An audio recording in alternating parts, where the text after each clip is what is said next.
আসসালামু আলাইকুম। তো কেমন আছেন আপনারা? আশা করি আল্লাহর রহমতে অনেকটা ভালো আছেন। গরিব ছেলেটির ভালোবাসা প্রথম পর্ব।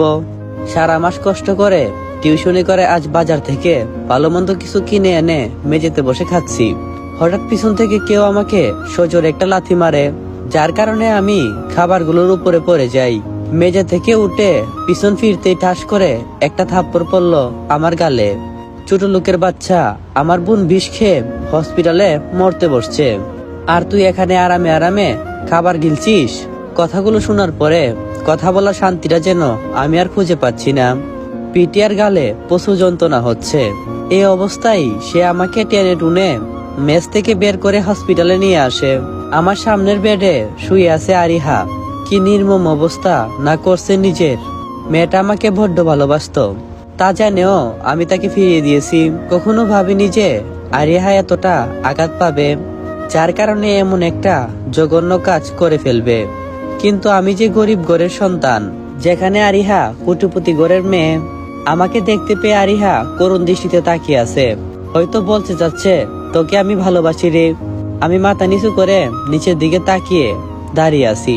হঠাৎ আরিহার ভাই আবারও বলে উঠলো, আমার বোনের যদি কিছু হতো তাহলে আমি তোকে গুণ করে ফেলতাম, ছোট লোকের বাচ্চা।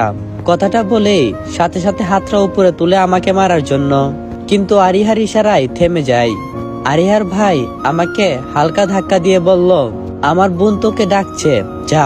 আমি আরিহার কাছে গেলেই সে আমার হাতটা শক্ত করে ধরে আমাকে তার পাশে বসিয়ে আস্তে আস্তে বলল, আজ এখানে এই মুহূর্তে তোমার সাথে আমার বিয়ে হবে।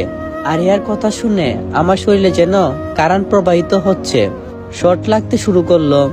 আমি উঠে চলে যাব, কিন্তু পারছি না, কারণ আরিহা তার শরীরের সমস্ত শক্তি দিয়ে আমার হাতটা চেপে ধরে রাখছে। কিছুক্ষণ যেতে না যেতেই দেখলাম আরিয়ার ভাই কাজে নিয়ে আসলো। অবশেষে জোর জবরদস্তি উভয় দেখানোর ফলে বিয়েটা করতে বাধ্য হলাম। তারপর আমাকে হসপিটাল থেকে আরিয়াদের বাসায় নিয়ে একটা রুমে বন্দি করে রাখা হলো, যাতে আমি কোথাও পালিয়ে যেতে না পারি। রুমের চারদিকে দামি দামি আবাসপত্র দিয়ে ভরা। হঠাৎ আমার বাবার কথা মনে পড়ে গেল। আজকে একটি বারের জন্য বাবার সাথে কথা হয়নি। বাবা ছাড়া তো এই ভুবনে আমার কেউ নাই। মা সেই কবেই চিরনিদ্রায় শায়িত হইছেন। বাবার জন্য মনটা ছটফট করছে। তাই আর বেশি দেরি না করে পকেট থেকে 120 টাকার মোবাইলটা বের করে বাবার নাম্বারটা খুঁজতে লাগলাম, কারণ দামি ফোন কেনার মতো টাকা আমার এখনো হয় নাই। আশ্চর্যের ব্যাপার, বাবার ফোনটা বন্ধ দেখাচ্ছে। এখন তো বাবার ফোনটা বন্ধ থাকার কারণ না, মাথায় কিছুই ঢুকছে না। আবার বাবার কিছু হয়ে গেল না তো?